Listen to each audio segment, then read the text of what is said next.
ঢাকার আশুলিয়ার বাইপাইলের আজিজ সুপারমার্কেট সংলগ্ন বৃহত্তর পাইকারি মাছের বাজারে ভোর থেকেই প্রতিদিন শুরু হয় বেচাকেনা। সাপ্তাহিক ছুটির দিনে ক্রেতা বিক্রেতাদের উপচে পড়া ভিড়ে বাজার হয়ে ওঠে জমজমাট।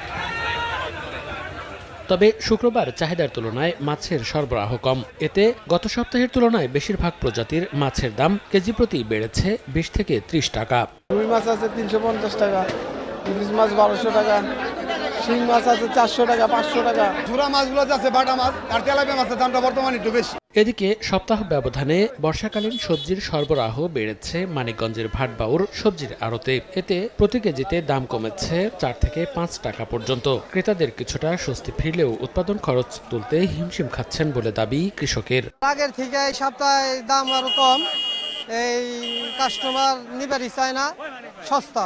ঝিঙ্গা বেচতেছে হলো ২০ টাকা কেজি, আর সিসন হলো ১৮ টাকা ২০ টাকা আমরা আর কি, আর কুমড়া হলো ১৬ টাকা ১৮ টাকা। মালের দাম কম এবং কৃষকরা হতাশার মধ্যে আছে।